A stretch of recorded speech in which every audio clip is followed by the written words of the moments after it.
ముందు ఈ నెలలో ఆఖరి ఆదివారం మనం అందరం కూడా ఆయనను స్తుతించి ఆరాధించడానికి ఆయన సమయం ఇచ్చినందుకే రెండు చేతులు పైకెత్తి గట్టిగా దేవునికి స్తోత్రం చెల్లిద్దాం. హల్లెలూయా.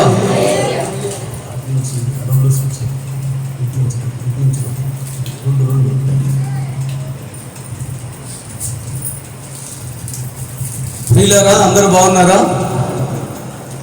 ఈరోజు మన ధ్యానం నిమిత్తం మత్తయి సువార్త 23వ అధ్యాయం 37వ వచనాన్ని మనం చదువుకున్నాం. చూడండి. మత్తయి సువార్త 23వ అధ్యాయం 37వ వచనం. అందుకు ఆయన, యెరూషలేమా యెరూషలేమా, ప్రవక్తలను చంపుచును నీ యొద్దకు పంపబడిన వారిని రాళ్లతో కొట్టుచును ఉండుగానా, కోడి తన పిల్లలను రెక్కల క్రిందికి ఎలాగూ చేర్చుకునునో అలాగే నేనును నీ పిల్లలను ఎన్నో మార్లు చేర్చుకొనవలెనని ఉంటిని గాని మీరు వల్లకపోతిరి. మన మత్తయి సువార్త 23వ అధ్యాయం 37వ వచనంలో యెరూషలేము పట్టణ ప్రజలను చూచి ప్రభు అయిన యేసుక్రీస్తు పలికిన పలుకులు మనం వింటున్నాం. ఈ సందర్భంగా ప్రవీణ్ పగడాల గారి గురించి మనం జ్ఞాపకం చేసుకోవాలి. ప్రవీణ్ పగడాల గారు ఇటీవలే ప్రభు సన్నిధికి వెళ్ళిపోయాడు. ఆయన గొప్ప దైవజనుడు, మంచి వక్త, ఎన్నో డిబేట్లు చేసి దేవుని వాక్యాన్ని ప్రూవ్ చేసిన దైవజనుడు. దేవుని సువార్త నిమిత్తమై రాజమండ్రి ప్రాంతానికి వెళుతున్నప్పుడు ఆయన చనిపోయాడు. యాక్సిడెంట్ అని అంటున్నారు, కానీ అతని మరణాన్ని చూసినప్పుడు హత్యగావించబడినట్టుగా అర్థమవుతుంది. ఎవరో కొందరు ఆ వ్యక్తిని చంపేసి యాక్సిడెంట్గా నిరూపించాలని అనుకుంటున్నట్టుగా. కాబట్టి జాగ్రత్తగా విందాం.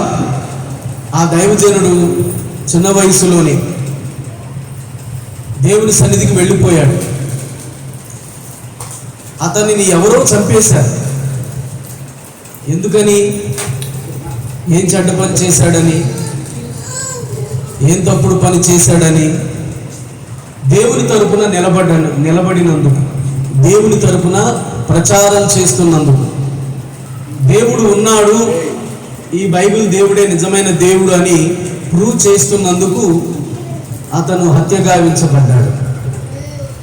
ఈ లేఖన భాగంలో మనం మత్తయి సువార్త 23వ అధ్యాయం 37వ వచనంలో యెరూషలేమా యెరూషలేమా అంటే, యెరూషలేము ప్రజలారా, మీ యొద్దకు పంపబడుతున్నటువంటి ప్రవక్తలను చంపుచును వారిని రాళ్లతో కొట్టుచును ఉండువారులారా, కోడి తన రెక్కల కిందకు తన పిల్లలను ఎలాగూ చేర్చుకునునో నేనును మీ పిల్లలను ఎన్నో మార్లు అలాగే నా రెక్కల కిందకు చేర్చుకోనవలెనని అనుకుంటుని గాని మీరు వల్లకపోతిరి అని అంటున్నాడు దేవుడు. చూడండి, ఇక్కడ దేవుడు తన ప్రవక్తలను ప్రజల దగ్గరికి పంపించాడు. దేవుడు ఎన్నుకుని ఆయా తెగలలో నుండి, ఆయా జాతులలో నుండి తన కోసం ప్రవక్తలను దేవుడు ఏర్పరచుకుని ప్రజల దగ్గరికి పంపుతూ వచ్చాడు. ఎందుకని? తన తరపున మాట్లాడమని. దేవుడు ఎందుకు మాట్లాడాలనుకుంటున్నాడు? కోడి తన రెక్కల కిందకి పిల్లలను ఎలాగూ చేర్చుకునునో అలాగే మీ పిల్లలను ఎన్నో మార్లు నేను చేర్చుకొనవలెనని ఉంటిని అని అంటున్నాడు. చూడండి, దేవుడు ఎన్నో మార్లు మనలను చేర్చుకోవాలని అనుకుంటున్నాడు తన రెక్కల క్రిందకు. అనుకున్నప్పుడల్లా ప్రవక్తలను పంపించుచూ వచ్చాడు. ఎన్నో మార్లు, ఒక్కసారి కాదు, 2 సార్లు కాదు, 10 సార్లు కాదు, ఎన్నో మార్లు ప్రజలను తన రెక్కల క్రిందకి చేర్చుకోవాలని ఆయన ఇష్టపడి తన రెక్కల క్రిందకు రమ్మని ఆహ్వానించడానికి ప్రవక్తలను పంపించాడు. ఈ ప్రవక్తలు వచ్చి ఏం చెప్పేవారంటే, మీరు దేవుని రెక్కల నీడ క్రిందకు రండి, ఆయన రెక్కల నీడలో మీకు ఆరోగ్యం ఉంటుంది, ఆయన రెక్కల నీడలో మీకు ఆశ్రయం ఉంటుంది, ఆయన రెక్కల నీడలో మీకు క్షేమం ఉంటుంది, భద్రత ఉంటుంది, ఆయన రెక్కల నీడలో మీకు రక్షణ ఉంటుంది. కాబట్టి మీరు ఆయన రెక్కల నీడ క్రిందకు రండి అని దేవుని గూర్చి మాట్లాడడానికి, వర్తమానం చెప్పడానికి ఈ ప్రవక్తలు బయలుదేరి ప్రజల దగ్గరికి వచ్చేవారు. వచ్చిన ఈ ప్రవక్తలను ప్రజలు సహించకపోగా వారిని చంపేసేవారు. చెప్పండి, ఏం చేసేవారు? చంపేసేవారు. ఎంతో మంది దేవుని కొరకు ఈ రీతిగా హతసాక్షులైపోయారు. దేవుని కొరకు హతసాక్షులైన వారు ఎంతో మంది దేవుని తరపున నిలబడి దేవుని తరపున మాట్లాడి ప్రజలు సహించలేక వారిని రాళ్లతో కొట్టి చంపేస్తున్నట్లుగా మనం ఇక్కడ చూస్తున్నాం. చూడండి, చెప్పండి, ఎలా చంపుతున్నారు? రాళ్లతో కొట్టి చంపేస్తున్నారు. ఇంకా చెప్పాలి అంటే మొదటి రాజుల గ్రంథం 19వ అధ్యాయం 10వ వచనం చూడండి. మొదటి రాజుల గ్రంథం 19వ అధ్యాయం 10వ వచనం.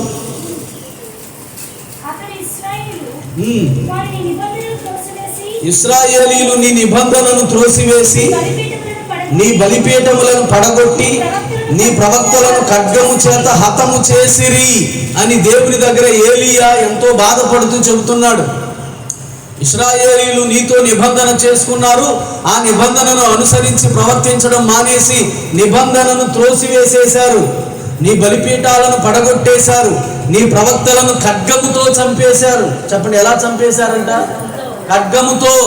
కొన్నిసార్లు రాళ్లతో వారిని కొట్టి కొట్టి చంపేశారు, కొన్నిసార్లు ఖడ్గములతో వారిని హతము చేసేశారు. ఏం తప్పు చేశారని చెప్పండి? ఏం తప్పు చేశారని? దేవుని తరపున నిలబడినందుకు, దేవుని ప్రతినిధులుగా వచ్చినందుకు, దేవుని రెక్కల నీడకు మీరు రండి అని ఆహ్వానించడానికి, దేవుని వర్తమానం చెప్పడానికి వచ్చినందుకు మీరు దేవుని రెక్కల నీడకు క్రిందకు రాకపోగా ప్రవక్తల మీద వారు పగబట్టి వారిని హత్యగావించారు. రాళ్లతో కొట్టి చంపారు, ఖడ్గములతో నరికి చంపారు, వారి యొక్క రక్తాన్ని చిందించారు. ఈ రీతిగా వీళ్ళు హంతకులైపోయారు. చూడండి, ఎంతమంది ప్రవక్తలు దేవుని తరపున మాట్లాడడానికి వెళ్ళి ప్రజల చేతిలో చనిపోయారు. అందుకే యెరూషలేమా యెరూషలేమా, ప్రవక్తలను చంపుచును, నీ వద్దకు పంపిన వారిని రాళ్ల చేత కొట్టి చంపుచున్నదానా, కోడి తన రెక్కల కింద పిల్లలను ఎలాగూ చేర్చుకును అలాగే నీ పిల్లలను ఎన్నో మార్లు చేర్చుకునవలెనని నేను అనుకుంటుని గాని మీరు వల్లకపోతిరి. యెరూషలేము పట్టణానికి దేవుడు ఎంతో మందిని పంపించితే వారు దేవుని రెక్కల క్రిందకు రావటానికి ఇష్టపడలేదట. దేవుని ప్రవక్తలు చెప్పిన వర్తమానం వినటానికి ఇష్టపడలేదట. దేవుని యందు నమ్మకం ఉంచి ఆయన రెక్కల క్రిందకు రావటానికి ఇష్టపడలేదట. వాళ్ళు పైగా ప్రవక్తల మీద పగ పెంచుకుని, ఈర్ష అసూయ ద్వేషాలు పెంచుకుని ప్రవక్తలను రాళ్లతో కొట్టి చంపేశారు, ఖడ్గాలతో చంపేశారు. ఇంకొక రిఫరెన్స్ చూద్దాం, చూడండి.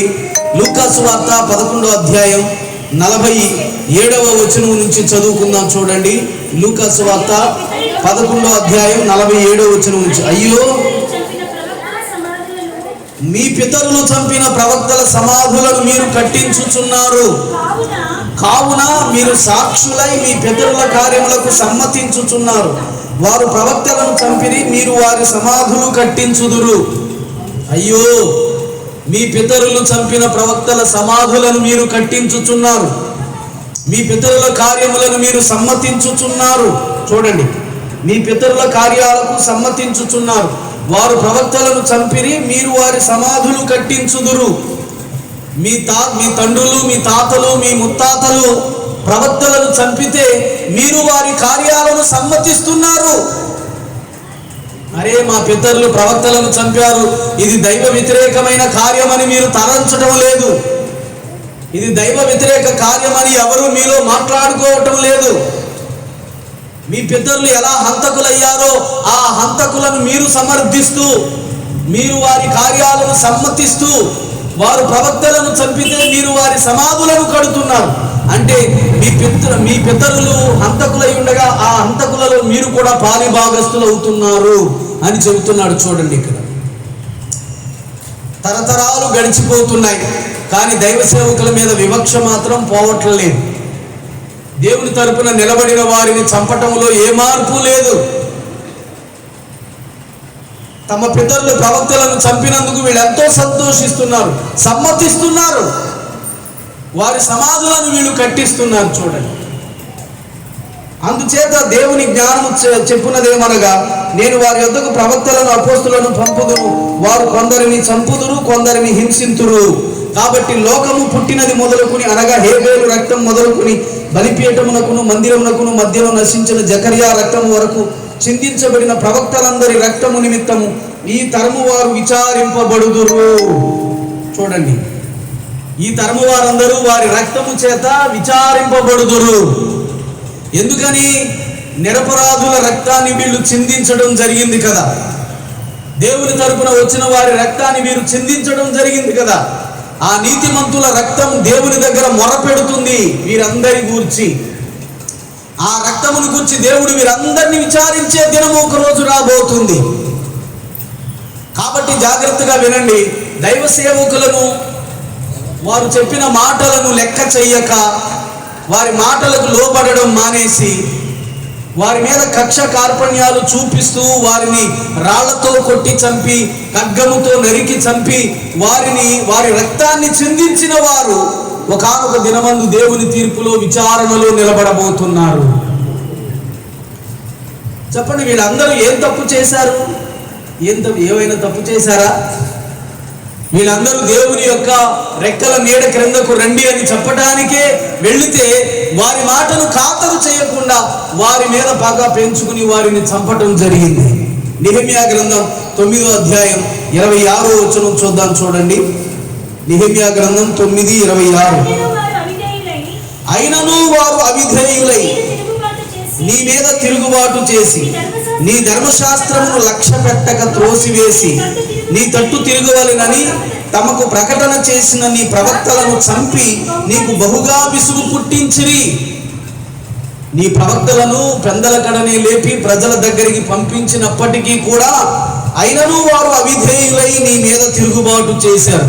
విధేయత ఏ కోశాన వారిలో లేదు, లోబడే తత్వం లేదు, తిరుగుబాటుతనం బయలుదేరింది వారిలో. తిరగబడ్డారు దేవుని మీద. దేవుని ప్రవక్తలు చెప్పిన మాటకు లోబడడం మానేసి తిరగబడ్డం మొదలు పెట్టారు. ధర్మశాస్త్రమును లక్ష్య పెట్టక త్రోసివేసేశారు.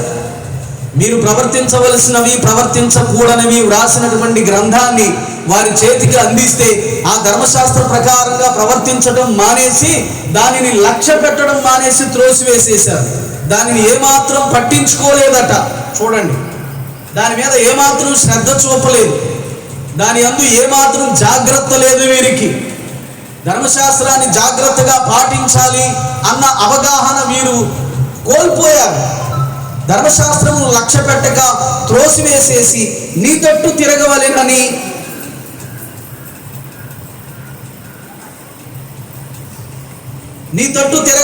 తమకు ప్రకటన చేసిన నీ ప్రవక్తలను చంపి నీకు బహుగా విసుగు పుట్టించి తిరిగి. చూడండి, ఈ ప్రవక్తలు చేసిన పనేంటి? దేవుని తట్టు తిరగండి అని బోధించారు వీరు. ఎందుకని ఈ మనుషులు దేవుని తట్టు తిరగకుండా దేవునికి వీపును చూపించి దేవునికి వ్యతిరేక దిశలో వెళ్ళిపోతున్నారు. దేవుని వదిలిపెట్టేశారు. దేవునితో సహవాసం ఎప్పుడో పోయింది. వీరు తమ ఇష్టం వచ్చిన మార్గాలలో వెళ్ళిపోతున్నారు, తమకు నచ్చిన మార్గాలలో వెళ్ళిపోతున్నారు. దేవునికి వ్యతిరేకమైన మార్గంలో వెళ్ళిపోతుంటే ప్రవక్తలు వచ్చి మీ వ్యతిరేక మార్గాలను మార్చుకుని దేవుని వైపుకు తిరగవలెను అనే వర్తమానం తేగానే వీళ్ళందరూ అవిధేయులై తిరుగుబాటు చేసి ధర్మశాస్త్రాన్ని పెడచెవిని పెట్టి ఈ ప్రవక్తలందరినీ చంపేయటం జరిగింది. వీళ్ళందరూ వచ్చి చెప్పేదేంటి? దేవుని రెక్కల నీడ క్రిందకు రండి, దేవుని వైపుకు తిరగండి అని మాత్రమే కదా దైవజనులు ప్రకటించేది. వీరు ఇష్టానుసారంగా వెళుతూ నరకానికి పోతుంటే మీరు పరలోకానికి వెళ్ళినట్లు దేవుని వైపుకు తిరగండి అని వర్తమానం తెచ్చినటువంటి దైవజనులను వీళ్ళందరూ కూడా చంపేస్తున్నారు. చూడండి, ఎంతమందిని చంపేశారు. బైబిల్లో ఎంతో మంది హత్య గావించబడినట్టుగా మనం చదువుతాం. దేవుని వర్తమానాన్ని తీసుకుని వెళ్ళి ప్రజల కోపానికి, ఆగ్రహానికి గురై వారి చేతిలో చనిపోయిన దైవజనులు ఎంతో మంది ఉన్నారు. వీరు తప్పు చేసింది ఏమీ లేదు, వీరు పొరపాటు పాపం చేసింది ఏమీ లేదు. దేవుని తరపున నిలబడ్డారు, దేవుని రెక్కల క్రిందకు నీడకు రమ్మని చెప్పారు, దేవుని వైపుకు తిరగమని బోధించారు. ఆ బోధలే వారికి నచ్చక ఆ బోధలకు వారు లోబడడం మానేసి దైవజనుల మీద కక్ష కార్పణ్యాలు చూపించి వారిని హత్య గావించడం జరిగింది. చూడండి, ఈ రీతిగా వీళ్ళందరూ కూడా ప్రజల ఆగ్రహానికి గురై హత్య గావించబడ్డారు. నెహెమ్యా గ్రంథంలో వారు అవిధేయులై తిరుగుబాటు చేసి ధర్మశాస్త్రమును లక్ష్య పెట్టగా త్రోసివేసి నీ వైపుకు తిరగవలెనని ప్రవక్తలు బోధించగా ఆ ప్రవక్తలను వీరు చంపివేశారు అని నెహెమ్యా దేవునితో మాట్లాడుతూ చెబుతున్నాడు. చూడండి, కాబట్టి ఎంతమందిని వీళ్ళు చంపటం జరిగింది, ఎంతమందిని చంపటం జరిగింది. ఆయన పంపినటువంటి ప్రజలందరినీ చంపేశారు. దేవుడు లోకమును ప్రేమించి తన ప్రియ కుమారుని లోకానికి పంపించాడు. ఈ లోకానికి పంపించినప్పుడు ఆయనను ఏం చేశారు వీళ్ళు? లూకాసు వార్త 18వ అధ్యాయం 33వ వచనం చూడండి ఒకసారి. లూకాసు వార్త 18:33.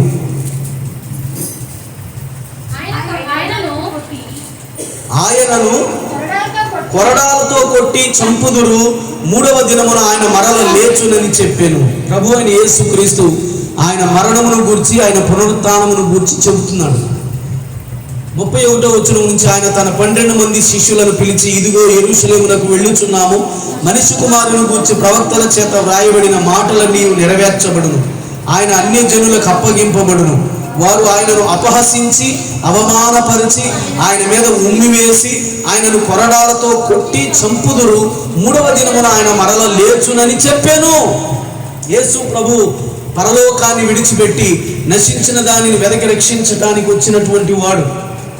ఈ భూలోకములో ప్రతివాడు పాపము చేసి పాపం చేత నశించిపోతుంటే పాపమును తొలగించి పరిశుద్ధులుగా చేసి పాపమునకు వచ్చు జీతమైన 2వ మరణమనే నరకాన్ని నుంచి తప్పించి పరలోకానికి చేర్చడానికి వచ్చినటువంటి దేవుని కుమారుణ్ణి, దేవాది దేవుణ్ణి వీళ్ళందరూ కూడా కల్వరి సిలువలో సిలువ వేసి ఆయనను చంపించడం జరిగింది. ఆయన మరణించక ముందే ఆయన మరణమును గురించి ఎరిగి తన శిష్యులకు చెప్తున్నాడు, అన్యుల చేతికి అప్పగించబడతాడు, వాళ్ళు అపహసిస్తారు, అవమానపరుస్తారు, ఉమ్మి వేస్తారు, కొరడాలతో కొట్టి కొట్టి కొట్టి చంపుతారు, అయినా 3వ దినాన లేస్తాడు అని ఆయన పునరుత్థానమును గురించి కూడా చెప్పడం జరిగింది. లూకాసు వార్త 20వ అధ్యాయం 14వ వచనం చూడండి ఒకసారి. 20వ అధ్యాయం 14వ వచనం. అయినను ఆ కాపులు అతనిని చూచి, ఇతడు వారసుడు, ఈ స్వాస్థ్యము మనదగినట్లు ఇతనిని చంపుదము రండని ఒకరితో ఒకడు ఆలోచించుకున్నారు. అంటే ఇక్కడ ఏమిటంటే ఒక యజమానుడు ఉన్నాడు, యజమానునికి ద్రాక్ష తోట ఉంది, అతడు కొంతమంది కాపులకు గుత్తకిచ్చి దేశాంతరము పోయి కొంతకాలం ఆగిన తర్వాత తన భాగం తనకిమ్మని దాసులను పంపించాడు. పంపించితే వీళ్ళు ఒకసారి పంపిస్తే కొట్టి తిరిగి పంపించేశారు, రెండవసారి పంపించితే రెండవసారి కొట్టి పంపించేశారు, 3వసారి పంపించితే 3వసారి కూడా కొట్టి పంపించేశారు.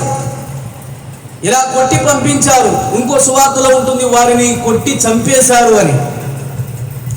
ఈ సువార్తలో పంపించినట్టు ఉంటుంది, ఆ సువార్తలో చంపినట్టు ఉంటుంది.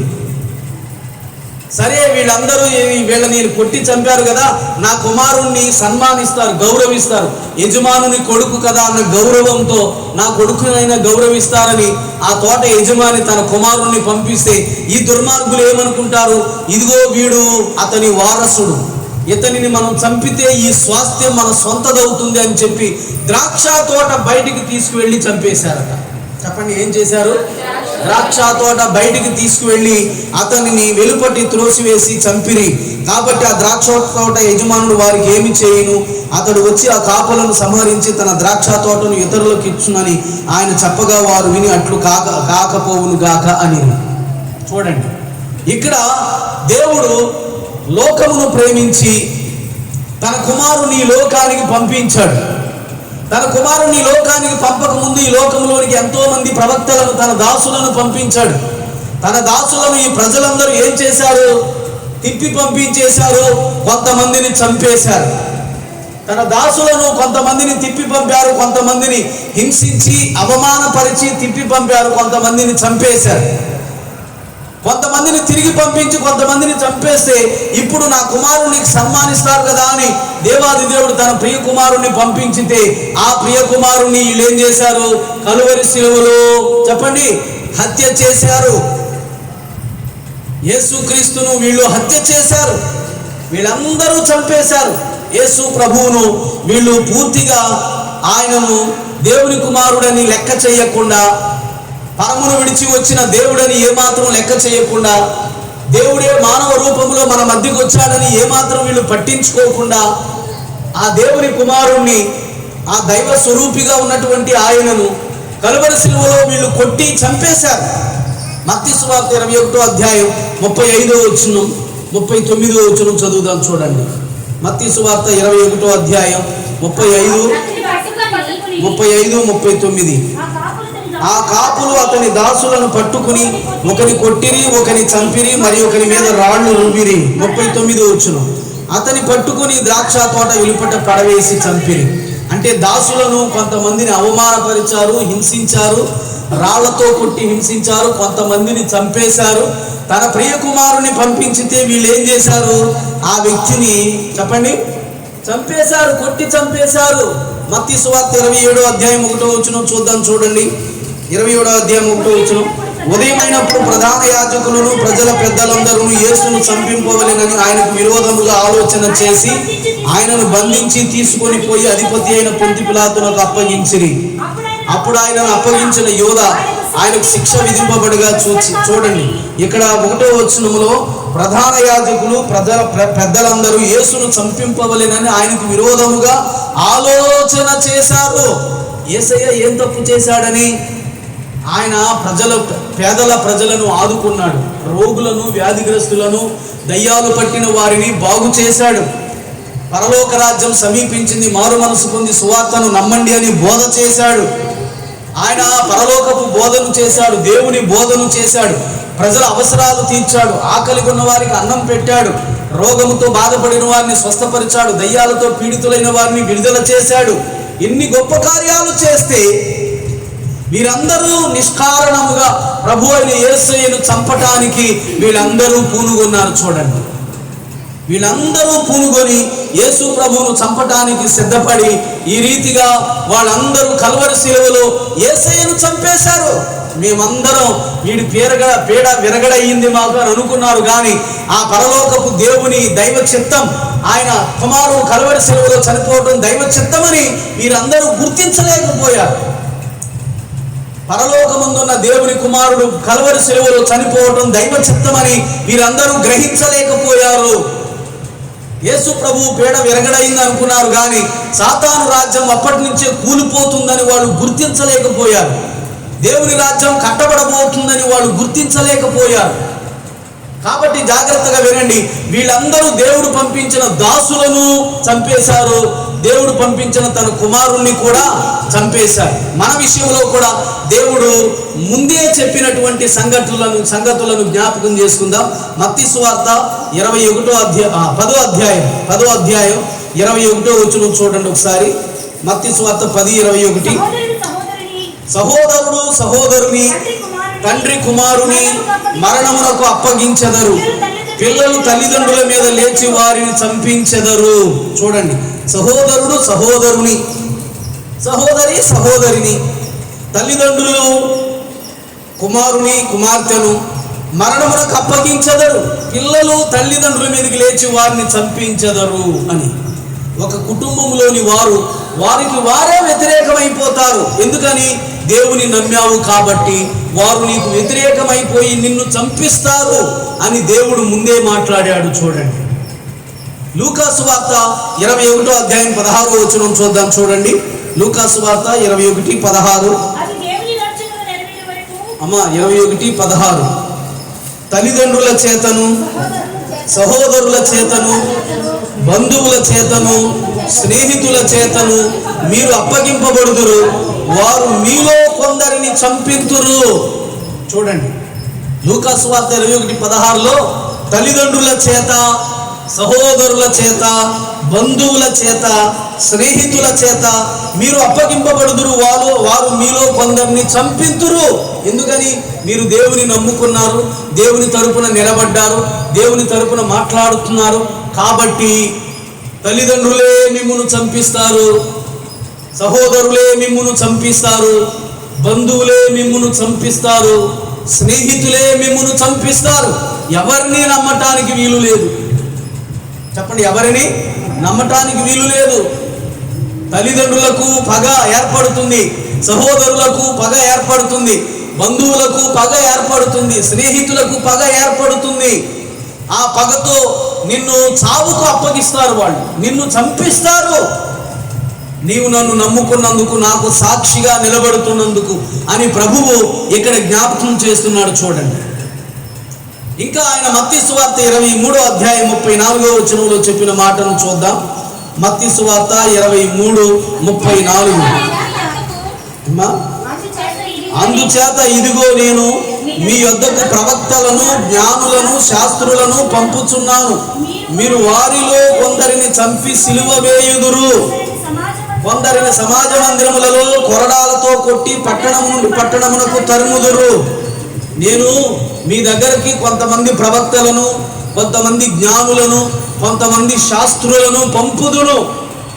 మీరు వారిలో కొందరిని చంపి సిలువ వేస్తారు, కొందరిని సమాజ మందిరాలలో కొరడాలతో కొట్టి పట్టణము నుండి పట్టణము వరకు నడుపుతారు. అంటే కొంతమందిని హింసిస్తారు, కొంతమందిని చంపి సిలువ వేస్తారు. నా ప్రవక్తలను, నా జ్ఞానులను, నా శాస్త్రులను మీరు కొంతమందిని చంపుతారు, కొంతమందిని హింసిస్తారు. ఈ పట్టణం నుండి ఆ పట్టణమునకు, ఆ పట్టణము నుండి ఈ పట్టణమునకు తరిమి కొడతారు అని ప్రభువు ప్రజలను గూర్చి, ప్రజలు చేయబోయే దానిని గూర్చి ముందుగానే చెప్పాడు. తన ప్రవక్తలకు, తన జ్ఞానులకు, తన శాస్త్రులకు, ఇందా లూకా సువార్తలో ప్రవక్తలను, అపోస్తలులను మీ దగ్గరికి పంపించుదును, కొంతమందిని మీరు హింసిస్తారు, కొంతమందిని చంపుతారు అని చెప్పాడు. కాబట్టి ఇలా ప్రవక్తలను, జ్ఞానులను, శాస్త్రులను, అపోస్తలులను దేవుడు ప్రజల దగ్గరికి పంపించగా వీరందరూ దేవుని వర్తమానం చెప్పడానికి వచ్చారు. చెప్పండి, ఏ వర్తమానం చెప్పడానికి? దేవుని వర్తమానం చెప్పడానికి, దేవుని గూర్చి మాట్లాడడానికి. దేవుని వర్తమానం ఏమిటి? దేవుని రెక్కల నీడ క్రిందకు రండి, దేవుని వైపుకు తిరగండి అన్న వర్తమానం చెప్పడానికి వచ్చిన వారిని వీరందరూ సహించడం మానేసి వీరిని కొట్టి కొట్టి కొట్టి కొట్టి చంపడం జరిగింది. ఇంకా అపోస్తల కార్యాలు 7వ అధ్యాయం 52వ వచనం చదువుదాం. చూడండి, అపోస్తల కార్యాలు 7వ అధ్యాయం 52వ వచనం. మీ ప్రవక్తలలో ఎవరిని హింసింపకయుండిరి అని అంటున్నాడు. చూడండి, అంటే ఎవరిని బాధ పెట్టకుండా ఉన్నారు, ఏ ప్రవక్తను వదిలిపెట్టారని, ఏ ప్రవక్త మీద జాలి చూపారని, ఏ ప్రవక్త మీద ప్రేమ చూపారని, ఎవరిని హింసించకయుండిరి అని అంటున్నాడు స్టెఫను. మీ పితరులు ప్రవక్తలలో ఎవరిని హింసించకయుండిరి, ఆ నీతిమంతుని రాకను గూర్చి ముందు తెలిపిన వారిని చంపిరి, ఆయనను మీరు ఇప్పుడు అప్పగించి హత్య చేసిన వారైతిరి. ఆ నీతిమంతుని రాకను గూర్చి ముందు తెలిపిన వారిని, అంటే ప్రభు అయిన యేసుక్రీస్తు రాక, ఈ లోకములో తల్లి గర్భములో ఆయన జన్మించబోతున్నాడు, మెస్సియాగా రాబోతున్నాడని ఆయన మొదటి రాకడను గూర్చి బోధించిన వారిని కూడా చంపేశారు. ఆ నీతిమంతుని రాకను గూర్చి ముందుగా తెలిపిన వారిని మీరు చంపారు. ఇప్పుడు ఆ నీతిమంతుణ్ణి సిలువకు వేసి మీరు చంపించేసి హత్య చేశారు అని అంటున్నాడు. చూడండి, ఇక్కడ ఇప్పుడు ఆయనను మీరు అప్పగించి హత్య చేసిన వారైరి. ఆయనను గూర్చి ముందుగా బోధించిన వారిని చంపారు, ఇప్పుడు ఆయనను చంపారు. కాబట్టి వీరందరూ ఎవరిని విడిచిపెట్టలేదు. ఆయన రాకను గూర్చి ముందుగా ప్రవచించిన వారిని చంపించేశారు. వారి ప్రవచన నెరవేర్పుగా ఈ లోకములోనికి వచ్చినటువంటి దైవ సంకల్ప ప్రకారం కలువరి సిలువలో మరణించడానికి వచ్చినటువంటి ఈ యేసయ్యను వాళ్ళు హత్య గావించారు. వీళ్ళు అప్పగించి హత్య చేసిన వారైతిరి అని అంటున్నాడు. చూడండి, ఇక్కడ మీరు అప్పగించి ఏం చేసిన వారైతిరి? హత్య చేసిన వారైతిరి. కాబట్టి ఈ రీతిగా వీళ్ళందరూ దేవుని దగ్గరకు వచ్చి, అంటే ప్రజల దగ్గరకు వచ్చి దేవుని తరపున ఏం బోధ చేశారో, ఒకటి ఆయన రెక్కల నీడకు రమ్మని, చెప్పండి, ఆయన రెక్కల నీడ క్రిందకు రమ్మని బోధ చేశారు. రెండవది ఆ దేవుని వైపుకు తిరగమని బోధ చేశారు. ఈ అపోస్తల కార్యాలు 7:52 ప్రకారం మూడవ పాయింట్ ఏమిటంటే ఆ నీతిమంతుని రాకను గూర్చి చెప్పారు. చెప్పండి, ఎవరిని గూర్చి? నీతిమంతుని రాకను గూర్చి. నీతిమంతుడు ఈ లోకంలోనికి వస్తాడు, ప్రజలందరినీ నీతిమంతులుగా తీర్చిదిద్దుతాడు, వారందరితో ఒక దేవుని రాజ్యాన్ని కడతాడు అని ఆ నీతిమంతుని రాకను గూర్చి ముందుగా ప్రవచించారు. వీళ్ళు చెప్పిన బోధలో తప్పేముందండి? చెప్పండి, తప్పేమైనా ఉందా? దేవుని రెక్కల నీడ క్రిందకు రమ్మంటే తప్పేముంది? దేవుని వైపుకు తిరగమని చెబితే తప్పేముంది? ఆ నీతిమంతుడు రాబోతున్నాడు అని చెప్పడంలో తప్పేముంది? వీరి బోధలో తప్పేమి లేకపోయినా, వీరేమి తప్పు చేయకపోయినా, వీరిని రాళ్లతో కొట్టి చంపి, ఖడ్గాలతో నరికి చంపి, వీరందరికీ వీళ్ళు రక్తం చిందించి హత్య గావించడం జరిగింది. కాబట్టి యోహాను సువార్తలో యేసు ప్రభు చెప్పిన మాటను చూద్దాం, చూడండి. యోహాను సువార్త 16:2 చూద్దాం, చూడండి. యోహాను సువార్త 16:2 వారు మిమ్మును సమాజ మందిరములలో నుండి వెలివేయుదురు, మిమ్మును చంపు ప్రతివాడు తాను దేవునికి సేవ చేయుచున్నానని అనుకొను కాలము వచ్చుచున్నది. ఎటువంటి కాలం వస్తుందట? మనలో ప్రతి వానిని చంపేవాడు తాను నమ్మిన దేవునికి సేవ చేయుచున్నానని అనుకునే రోజులు రాబోతున్నాయట. దేవుని నిజమైన క్రైస్తవులను చంపే ప్రతివాడు దేవుని సేవ చేస్తున్నానని అనుకునే రోజులు రాబోతున్నాయట. ఎంత నీచమైన ఆలోచనలో చూడండి. ప్రజలను చంపితే దేవుని సేవ అవుతుందా? అది ఏమండి? దేవుడు ఎక్కడైనా ప్రజలను చంపమన్నాడా? ఈ రీతిగా వాళ్ళు ప్రజలను చంపితే, దేవుని ప్రజలను చంపితే, దేవుని తరపున నిలబడి మాట్లాడే వారిని చంపితే, దేవుని తరపున సాక్షులై ఉండే వారిని చంపితే, తాము నమ్ముకొనిన దేవుళ్లకు సేవ చేస్తున్నామని వాళ్ళు నమ్మే రోజులు రాబోతున్నాయి అని యేసు ప్రభు ముందుగానే ప్రవచించి మాట్లాడాడు. చూడండి, ఇప్పుడు క్రైస్తవులను హింస పెడుతుంటే, క్రైస్తవులను చంపుతుంటే ఎంతో మంది నవ్వుకుంటున్నారు, ఎంతో మంది సంబరపడుతున్నారు, పాటలు పాడుకుంటున్నారు, వాళ్ళు గంతులు వేస్తున్నారు. వాళ్ళు ఇదంతా కూడా పెద్ద పాపమని వాళ్ళు మరిచిపోతున్నారు. వీటన్నింటిని గురించి దేవుడు లెక్కలోనికి తెస్తాడని వాళ్ళు మరిచిపోతున్నారు.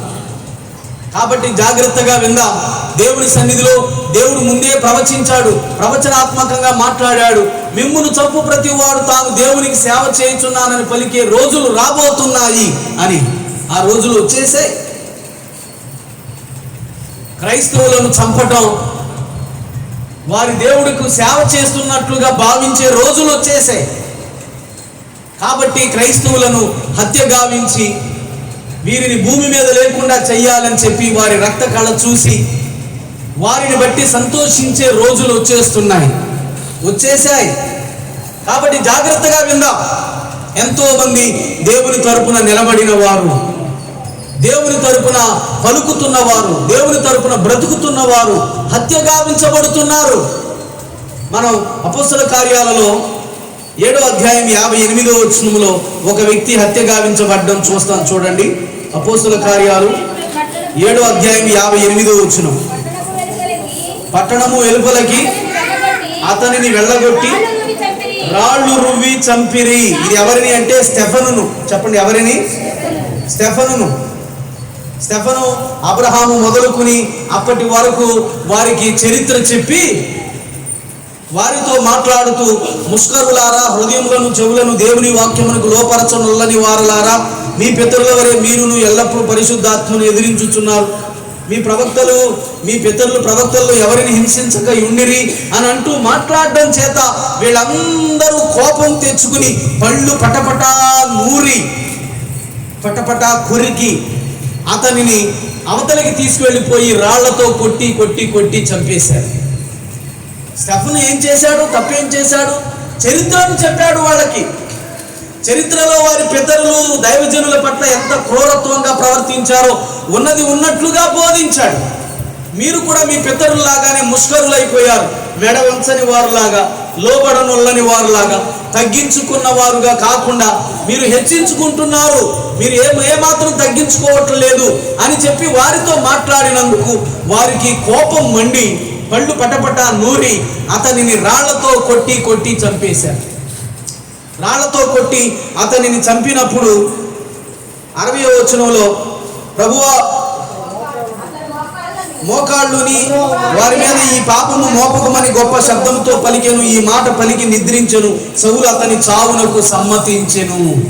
సౌలు అతని సావుకు పౌలుగా మారక ముందు సౌలుగా ఉన్నప్పుడు ప్రధాన యాజకుల చేత పత్రికలు తీసుకుని వెళ్ళి యేసు ప్రభువును నమ్ముకున్న వారిని ఎంతో మందిని చంపించేశాడు. అతను చెప్పిన 2 సాక్ష్యాలు చూద్దాం. చూడండి, అపోస్తల కార్యాలు 22వ అధ్యాయం 20వ వచనం ఒక సాక్ష్యం చూడండి. అపోస్తల కార్యాలు 22వ అధ్యాయం 20వ వచనం. మరియు సాక్షి అయిన స్టెఫను రక్తము చిందించబడినప్పుడు నేను కూడా దగ్గర నిలిచి అందుకు సమ్మతించి అతని చంపిన వారి వస్త్రములకు కావలి ఉంటినని చెప్పి తిని. సౌలు పౌలుగా మారిన తర్వాత ఆ పాపాన్ని ఒప్పుకుంటున్నాడు. స్టెఫను అనే సాక్షి, హతసాక్షి చంపబడుతున్నప్పుడు అతని చావునకు నేను సమ్మతించి అతని చంపిన వారి వస్త్రములకు నేను కావలి ఉంటిని అని అంటున్నాడు. చూడండి, సౌలు స్టెఫను సావుకు సమ్మతించి అతనిని చంపిన వారి వస్త్రాలకు కాపలా ఉన్నాడట. అదే అపోస్తల కార్యాలు 26వ అధ్యాయం 10వ వచనం చూడండి ఒకసారి. 26వ అధ్యాయం 10వ వచనం. యెరూషలేములో నేను అలాగు చేసి తిని నేను ప్రధాన యాజకుల వలన అధికారము పొంది పరిశుద్ధులను అనేకులను చెరసాలలో వేసి వారిని చంపినప్పుడు సమ్మతించి తిని. సౌలు ఎంతో మందిని చెరసాలలో వేయించి పరిశుద్ధులను అనేకులను చెరసాలలో వేసి వారిని చంపినప్పుడు సమ్మతించి తిని. ప్రధాన యాజకుల చేత పత్రికలు తీసుకుని వెళ్ళి చాలా మంది క్రైస్తవులను యేసు ప్రభువుని నమ్ముకున్నారు, మీరు విడిచిపెట్టమంటే చెరసాలలో వేయించి వారిని చంపించేశాడు. వారి చావుకు సమ్మతించాడు. చూడండి, ఇక్కడ ఎంత క్రూరుడు, ఎంత మూర్ఖుడు, ఎంత కఠినుడు, ఎంత హింసకుడు.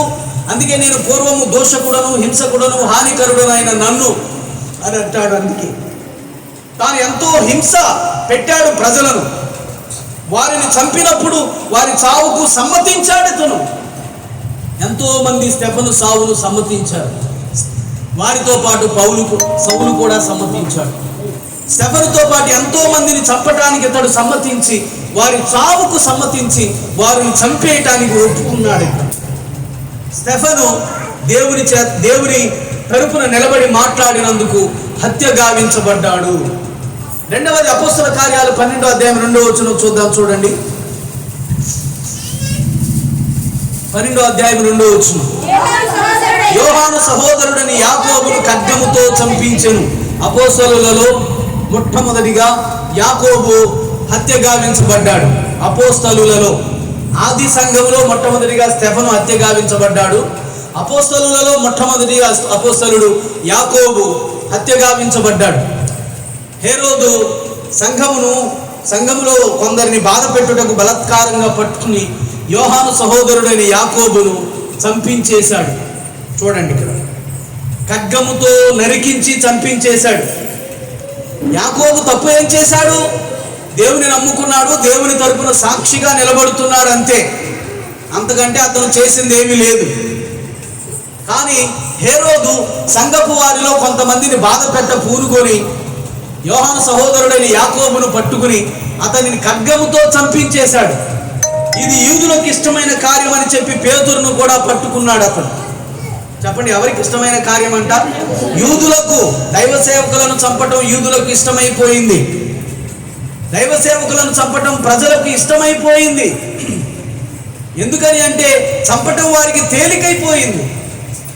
అయ్యో, ఒక మనిషిని చంపటం ఏంటి అనేవారు ఎవరూ లేరు. యూదులందరికీ దైవ సేవకులను చంపటం ఇష్టమని చెప్పి యాకోబును చంపించి పేతురును కూడా చంపించటానికి అతడు పట్టుకున్నాడు. కానీ దేవుడు పేతురును విడిపించాడు. కాబట్టి ఒకటి స్టెఫను హత్య గావించబడ్డాడు. రెండవది యాకోబు హత్య గావించబడ్డాడు. మూడవది మార్కు సువార్త 6వ అధ్యాయం 19వ వచనం చూద్దాం. చూడండి, మార్కు సువార్త 6వ అధ్యాయం 19వ వచనం. హేరోదియ అతని మీద పగబట్టి అతనిని చంపింపగోరెను గాని ఆమె చేత గాకపోయెను. అంటే ఎవరి మీద? బాప్తిసం ఇచ్చే యోహాను మీద. చెప్పండి, ఎవరి మీద? బాప్తిసం ఇచ్చే యోహాను మీద. హేరోదియ ఎవరు అనంటే, హేరోదు తన సహోదరుడు భార్యను తాను పెళ్లి చేసుకున్నాడు. ఆమెయే హేరోదియ. తన సహోదరుని భార్యను పెళ్లి చేసుకోవడం తప్పు కదా.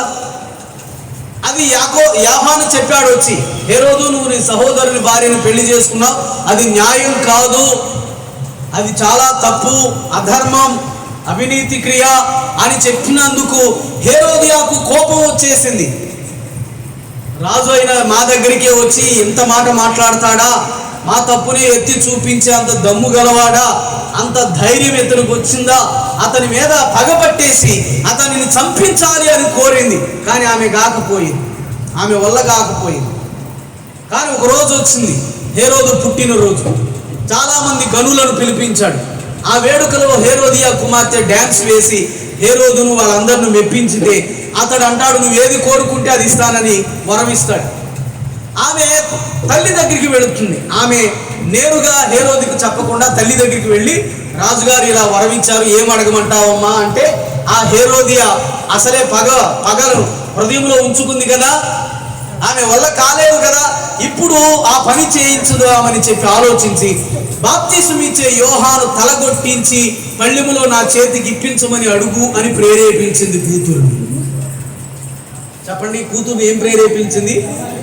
యోహాను తలగొట్టించి పళ్ళెములో పెట్టి నాకు ఇప్పించండి. ఆమె ఎంత పగ పెట్టుకోకపోతే రాజుగారు ఇచ్చిన అవకాశాన్ని యోహాను తలగొట్టించడానికి ఉపయోగించుకుంటుంది. చూడండి, ఎందుకని? ఉన్నది ఉన్నట్లుగా బోధించే దైవజనుడు, తప్పును తప్పుగా, నీతిని నీతిగా బోధించే దైవజనుడు, దేవుని తరఫున నిలబడిన దైవజనుణ్ణి ఆమె కక్షపూరితంగా, ఉద్దేశపూరితంగా కావాలని చెప్పి తల నరికించి పళ్ళెములో ఆమె దగ్గరకు రప్పించుకుంది. హేరోదుతో వచ్చి యోహాను తల కొట్టించమని అడిగితే అతడు ఎంతో బాధపడ్డాడు. కానీ తాను ఇచ్చిన మాటను బట్టి పరువు పోతుందని చెప్పి బంట్రౌతులకు ఆజ్ఞేయగా వారు యోహాను తల కొట్టి పళ్ళెములో పెట్టి తీసుకొచ్చి ఇస్తారు. ఆమె తీసుకెళ్ళి వాళ్ళ అమ్మకి ఇస్తారు. ఆ పళ్ళెములో తలను చూచి హేరోదియా ఎంతో పగలబడి నవ్వుకుంటుంది, ఎంతో వికటాట్టహాసం చేస్తుంది. ఎందుకంటే నేను చేసిన తప్పునే నువ్వు మాట్లాడతావా యోహాను, చూసావా నీ తల నరికించేశాను, నిన్ను చంపేశాను అని అంటూ పగలబడి నవ్వుతుంది హేరోదియా. అలాంటి హేరోదియాలు సమాజంలో ఎంతమంది ఉన్నారో, అలాంటి హేరోదులు ఎంతమంది ఉన్నారో సమాజంలో, అలాంటి ప్రజలు ఎంతమంది ఉన్నారో ఈ సమాజంలో. దేవుని తరపున మాట్లాడి నీతికి నిజాయితీకి నిలబడిన దైవజనులను పూర్తిగా చంపించేయాలన్న కోరిక కలిగిన వారు ఎంతో మంది ఉన్నారు ఈ సమాజంలో. కాబట్టి జాగ్రత్తగా వినండి, ఇలా వీళ్ళు చేసిన పని దేవుని దృష్టికి ఎలాంటిది? దేవుని దృష్టికి ఎలాంటిది? సామెతల గ్రంథం 6వ అధ్యాయం 17వ వచనం చూద్దాం. చూడండి, సామెతల గ్రంథం 6:17. అంటే అవేవనగా అంటే పైన దేవునికి అసహ్యమైనవి 6 కలవు, హేయమైనవి 7 కలవు అని అంటూ అవేవనగా అహంకార దృష్టి, కళ్ళలాడు నాలుక, నిరపరాధులను చంపు చేతులు. నిరపరాధులను చంపు చేతులు అంటే దేవునికి అసహ్యం, హేయము అని అక్కడ వ్రాయబడింది. ఈ దైవజనులు అందరూ ఎవరు? నిరపరాధులే కదా, ఎవరు అపరాధులు లేరు, అందరూ నిరపరాధులే. దేవుని తరపున మాట్లాడడానికి దేవుడు పంపించగా వచ్చినటువంటి ఈ నిరపరాధులను ఎన్ని చేతులు చంపాయో, ఎన్ని చేతులు రాళ్ళు విసిరి విసిరి కొట్టి కొట్టి చంపాయో, ఎన్ని చేతులు ఖడ్గాలను ఉపయోగించి చంపాయో, ఎన్ని చేతులు చెరసాలలో వేసి మగ్గబెట్టి మరీ చంపాయో. చూడండి, ఈ నిరపరాధులను చంపు చేయి ప్రతి చేయి దేవుని దృష్టికి హేయమైనదే, అసహ్యమైనదే. అలాంటి చేతులను చూచి ఆయన చాలా హేయపడతాడు, అసహ్యించుకుంటాడు, ఆయన ఇష్టపడడు, వారికి వ్యతిరేకంగా పని చేస్తాడు ఆయన. కాబట్టి దేవుని దృష్టికి అసహ్యమైన వ్యతిరేకమైన పనిని చేయడం వీళ్ళు మొదలు పెట్టారు.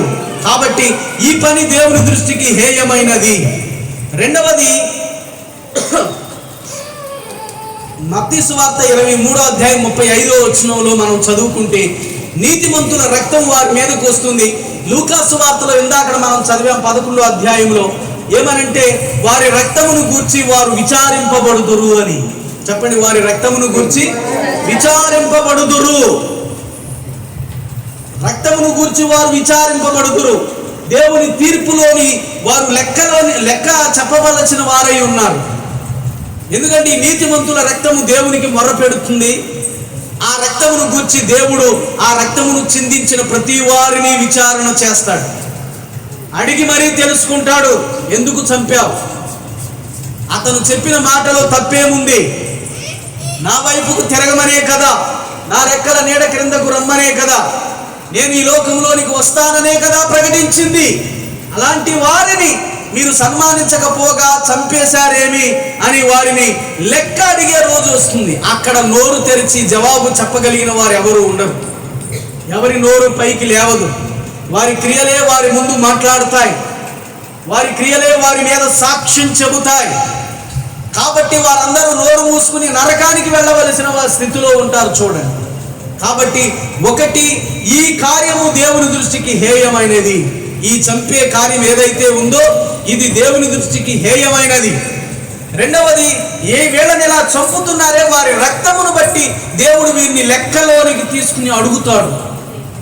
సింహాసనం దగ్గర దేవుడు లెక్క అడుగుతాడు వీళ్ళని. ఇప్పుడు చంపించేసి వీళ్ళు మౌనంగా ఉంటున్నారు. ఇప్పుడు చంపించేసి వీళ్ళు ఏమి తెలియనట్టు ఉన్నారు. ఇప్పుడు చంపించేసి గంతులు వేసేవాళ్ళు గంతులు వేస్తున్నారు, ఆనందపడేవాళ్ళు ఆనందపడుతున్నారు, మౌనంగా ఉండేవాళ్ళు మౌనంగా ఉన్నారు, ఏమీ తెలియనట్టు ఉంటున్నారు.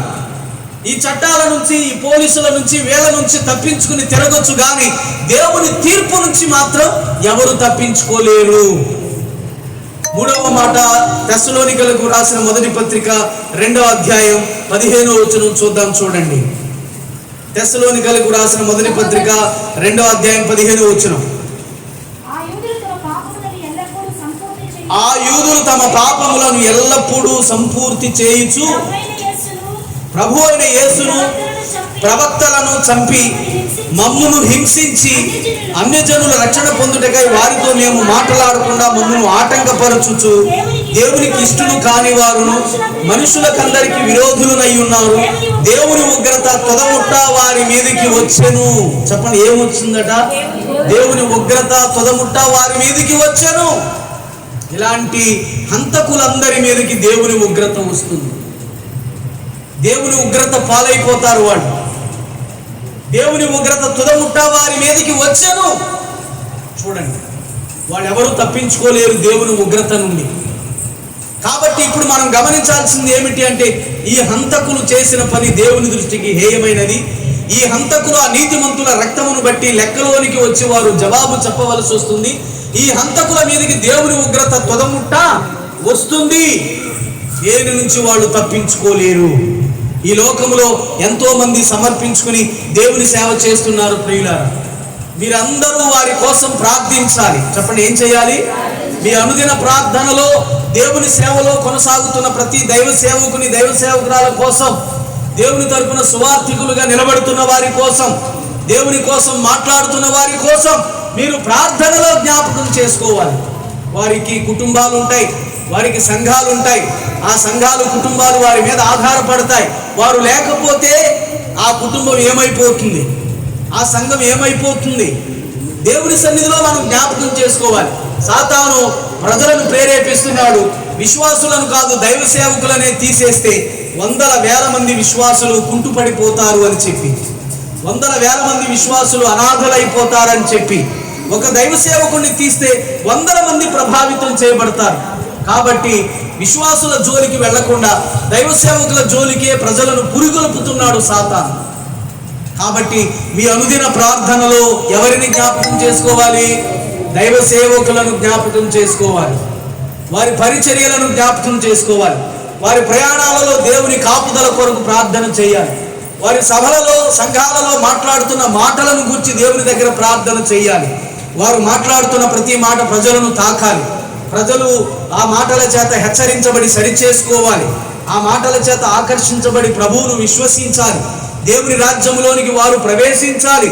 ఈ రీతిగా చేయబడినట్లు దైవ సేవకులందరి కోసం మనము ప్రార్థించ బాధ్యులమై ఉన్నాము. కాబట్టి జాగ్రత్తగా మనం ప్రార్థిస్తూ ఆయన రక్షణ సువార్తను ప్రజలకు చెబుతూ మనము దేవుని సన్నిధిలో ముందుకు సాగుదాం. దేవాది దేవుడు ఈ మాటలు మన వినికిడిలో దీవించి ఆశీర్వదించును గాక. ఆమేన్.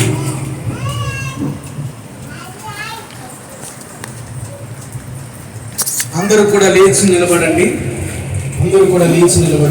కానుక సమర్పణ చేసి